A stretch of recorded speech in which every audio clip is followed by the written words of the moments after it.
নমস্কার বন্ধুরা, education culture YouTube চ্যানেলে তোমাদের স্বাগতম।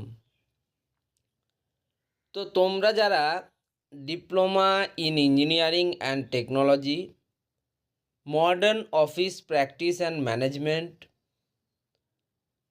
ডিজিটাল অ্যানিমেশন এবং অন্যান্য কোর্সে West Bengal state council of technical and vocational education and skill ডেভেলপমেন্টের আন্ডারে 2025-26 শিক্ষাবর্ষে অ্যাডমিশন নেবে, তো তোমাদের জন্য যে অ্যাপ্লিকেশন ফর্ম ফিল আপ, সেই অ্যাপ্লিকেশন ফর্ম ফিল আপ প্রসেসটা কিন্তু খুব ইম্পর্ট্যান্ট একটা প্রসেস। এই যে তোমরা অ্যাডমিশন নেবে ডিপ্লোমাতে, তো সেক্ষেত্রে তোমাদের কি কি করতে হবে। দেখো, diploma in engineering and technology বলতে আমি ওভারঅল সবটাকেই বোঝাচ্ছি, যেখানে mechanical, electrical, mining, civil, metallurgy, mine survey, automobile, electronics and telecommunication, computer science engineering বা কম্পিউটার সায়েন্স অ্যান্ড টেকনোলজি, এই সমস্ত বিভিন্ন কোর্সেসের ক্ষেত্রে, প্রত্যেক কোর্সেসের ক্ষেত্রেই 2025-26 শিক্ষাবর্ষে অ্যাডমিশন নেওয়ার জন্য তোমাদেরকে কিন্তু 3 স্টেপ যে অ্যাডমিশন প্রসেস সেটা ফুলফিল করতে হবে। সেই 3 স্টেপ অ্যাডমিশন প্রসেসের মধ্যে প্রথমেই হচ্ছে তোমার যে অ্যাপ্লিকেশান বা ফর্ম সেটাকে কিন্তু সাবমিট করা, দেন তোমার ডকুমেন্ট ভেরিফিকেশান বা ডকুমেন্ট স্ট্যাটাস শো করানো, তারপরে হচ্ছে তোমার পেমেন্ট স্ট্যাটাস এবং তারপর হচ্ছে ভেরিফিকেশান। এটা কিন্তু খুব ইম্পর্ট্যান্ট একটা টপিক। তো তোমরা যারা সবার প্রথমেই অ্যাপ্লিকেশন ফর্ম ফিল আপ করবে, সেখানে কিন্তু কিছু ভুল স্টুডেন্টদের সচরাচর দেখা যায় এবং প্রত্যেক বছরের ক্ষেত্রে কিন্তু আমি এটা দেখেছি। তো কি হয় ব্যাপারটা, তোমরা কি করো, তোমাদের কিছু না কিছু ভুল থেকে যায়, এমনকি অনেক সময় সার্ভার এরনের কারণেও কিন্তু কিছু ভুল হয়। তাই আমি বলি, তোমরা যখনই ফর্ম ফিল আপ করবে তখন অবশ্যই কিছুটা সময় হাতে নিয়ে তবেই করবে। ইন দ্য সেন্স, ধরো তোমার ফর্ম ফিল আপ চালু হলো মার্চের 10 তারিখ থেকে, ওকে, এবং সেটা চলবে মে মাসের 10 তারিখ পর্যন্ত। আমি একটা সম্ভাব্য জাস্ট এমনি একটা ডেট বলছি, ওকে। তো এই সময়সীমার মধ্যে তোমাদিকে মনে রাখতে হবে যে মার্চের 10 তারিখে যে ফর্ম ফিল আপ চালু হলো, 10 তারিখ থেকে 12-13 তারিখ পর্যন্ত আমি অ্যাপ্লিকেশন ফর্ম ফিল আপ করবো না, এবং মে মাসের 7 তারিখ থেকে 10 তারিখ অবধিও আমি অ্যাপ্লিকেশন ফর্ম ফিল আপ করবো না। কারণ এই সময় সার্ভারে বিভিন্ন ধরনের বাগ স্ট্যাটাস থাকে এবং যার ফলে সার্ভার ক্র্যাশ হয়। তার জন্য তোমাদের ফর্ম ফিল আপ কখন করতে হবে, তোমাদেরকে এই মাঝে 3 দিন করে বাদ দিয়ে তারপরে তোমাদের ফর্ম ফিল আপ করতে হবে, যখন এই যে ওয়েবসাইটে স্টুডেন্ট সংখ্যা কম হবে, ঠিক আছে। তো তোমরা অ্যাপ্লিকেশন ফর্ম ফিল আপ করার সময় যে দিকগুলো দেখবেই, আমি একদম কনফার্মেশনের সাথে বলছি, এটাতে ভুল হয় স্টুডেন্টদের। প্রথমেই হচ্ছে তোমাদের নাম, গার্জেন্স নেম, যেগুলো পার্সোনাল ইনফরমেশন আছে।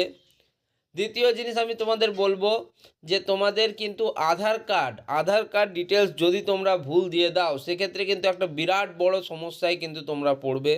সেক্ষেত্রে আধার কার্ডের যে নাম্বারটা, সেটা ভালো করে দেখে শুনে টাইপ করে তবে অ্যাপ্লিকেশন ফর্ম ফিল আপ করবে। আর দ্বিতীয় বিষয় হচ্ছে মোবাইল নাম্বার এবং ইমেল আইডি, এই দুটো কিন্তু প্রচণ্ড প্রচণ্ড ইম্পর্টেন্ট, আমি তোমাদের বলে দিচ্ছি।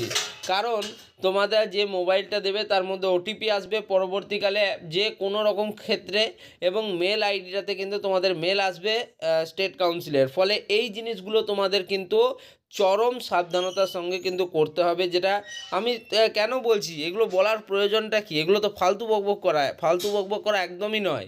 প্রচুর স্টুডেন্ট কিন্তু এই ভুলগুলো করে, সমস্যায় পড়ে, তারপরে বলে দাদা আমার সমাধান করে দাও। তাই আমি ফর্ম বেরোবার আগেই তোমাদের বলে দিলাম। দ্বিতীয় ব্যাপার হচ্ছে ডকুমেন্ট স্ট্যাটাস। যখন তোমরা ডকুমেন্টটাকে আপলোড করবে, খুব সুন্দরভাবে একটা তোমরা নিচে সাদা পেপার নেবে, তার উপরে ডকুমেন্টটাকে রাখবে, তারপর ভালো করে সেটাকে স্ক্যান করে তারপরে কিন্তু দেবে। অনেক সময় দেখা যায় যে 4 কোণ, যেন দেখো তুমি যে ডকুমেন্টটা আপলোড করছো সেই ডকুমেন্টের যেন 4টে কোণ যেগুলো রয়েছে সেগুলো যেন ভালোভাবে ভিজিবল থাকে, দেখা যায়। এবং তার সাথেই যেন তার মধ্যে যে ইনফরমেশানগুলো দেওয়া আছে, যেমন আধার কার্ডের ক্ষেত্রে আধার কার্ডের নাম্বার, তোমার নাম, তোমার অ্যাড্রেস, তোমার গার্জেন নেম ইত্যাদি বিষয়গুলো, এগুলো যেন পুরোপুরিভাবে ভিজিবল হয়। তোমরা সত্যিই ভাবতেই পারো যে এগুলো ফালতু ভিডিও বানানো, কিন্তু এই টপিকগুলোতে প্রচুর স্টুডেন্ট ভুল করেছে। আমি তোমাকে মানে হাজার হাজার কমেন্ট দেখিয়ে দেবো যেখানে কিন্তু তারা ভুল বলেছে। এমনকি তোমার যদি বলো তো হোয়াটসঅ্যাপে স্ক্রিনশট শেয়ার করে দেবো তোমাদের সাথে। 2023, 24, 25 এই সালগুলোতে প্রচুর স্টুডেন্ট এই ভুলগুলো করেছে। পেমেন্ট স্ট্যাটাসের ক্ষেত্রে একটা স্টুডেন্ট মানে অনেক স্টুডেন্টরা ভুল করেছে। দেখো, রূপে যে তোমাদের ডেবিট কার্ড, সেটাতে কিন্তু প্রিভিয়াস ইয়ারে অনেক প্রবলেম হয়েছিল, অনেক স্টুডেন্টের কিন্তু পেমেন্ট আটকে গেছিলো। তার জন্য কিন্তু আমি ভিডিও দিয়েছিলাম, তোমরা দেখবে, যেখানে কিন্তু স্টুডেন্টদের টাকা ফিরিয়ে দেওয়ার ব্যাপারে স্টেট কাউন্সিল থেকেও নোটিশ করা হয়েছিল। প্রচুর পরিমাণ স্টুডেন্টের সেখানে নাম ছিল, আবার অনেকের কিন্তু নাম ছিল না, সেই সমস্যাগুলো দেখা গেছে। তো সেক্ষেত্রে তোমরা কি করবে, তোমরা ইউপিআইয়ের থ্রুতে পেমেন্ট করবে, ইউনিফাইড পেমেন্ট ইন্টারফেসের থ্রুতে, কিউআর কোড স্ক্যানের মাধ্যমে। কারণ যদি তোমরা আইডির থ্রুতে, ইউপিআই আইডির থ্রুতে করো, তখনও কিছু সমস্যা দেখা গেছিলো, কিন্তু কিউআর কোডে তোমরা যেই মাত্র পেমেন্ট করবে, তোমার সাকসেস রেট কিন্তু 99.5% মতো। ওকে, বলছি তোমাদের, তো এই জিনিসগুলো তোমরা একটু শুনে নাও। এগুলো হয়তো তোমাদের মনে হতে পারে অযথা বকবক, কিন্তু এগুলোর পিছনে যথেষ্ট কারণ রয়েছে। এবার তোমাদের মনে স্বভাবতই প্রশ্ন আসছে যে কখন আমরা বলবো যে একজন স্টুডেন্টের সব সে ঠিকঠাক করেছে। তো দেখো, একজন স্টুডেন্টের তোমাদের কমপ্লিট যদি application form fill up process বলো, তাহলে দেখতেই পাচ্ছ তোমাকে এরকম কিন্তু ড্যাশবোর্ড থাকতে হবে, যেটা তোমরা কিন্তু স্ক্রিনে দেখতে পাচ্ছ। সবার প্রথমেই তোমার থাকবে অ্যাপ্লিকেশান স্ট্যাটাস, সেটাকে তোমার কমপ্লিটেড হতে হবে। তারপর দেখতে পাচ্ছ ডকুমেন্ট স্ট্যাটাস, অর্থাৎ তুমি যে ডকুমেন্ট আপলোড করছো সেটাকে কমপ্লিটেড থাকতে হবে। পেমেন্ট স্ট্যাটাস, তোমরা যে পেমেন্ট করলে সেই পেমেন্টটা কমপ্লিটেড থাকতে হবে, এবং এখানে লেখা থাকবে ক্লিক হিয়ার ফর রিসিপ্ট। তো সেখান থেকে তোমরা কিন্তু রিসিপ্টটি ডাউনলোড করে নেবে। এবং তারপরে থাকবে ভ্যারিফিকেশান স্ট্যাটাস, এটা কিন্তু মোস্ট ইম্পর্ট্যান্ট।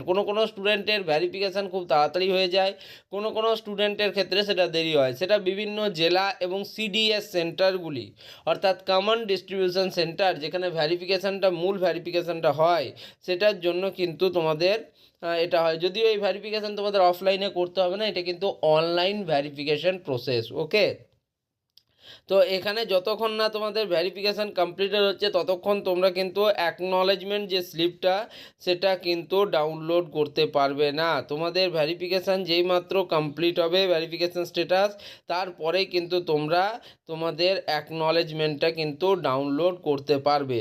তো দেখো, তোমাদের অ্যাপ্লিকেশান ফর্ম বেরোবার আগেই এই ইনফরমেশানগুলো জেনে রাখা দরকার বলে আমার মনে হলো, তাই আমি ভিডিও বানালাম। ঠিক আছে, আশা করি তোমাদের এই ভিডিওটা কিন্তু আজ নয়, আজকে যদি নাও হয়, তোমাদের কিন্তু এই 1-2 মাসের মধ্যে কত ইম্পর্ট্যান্ট হবে এই ভিডিওটা তোমরা ভাবতেও পারছো না। তো এই ভিডিওটা তাহলে এখানেই শেষ করছি। ধন্যবাদ।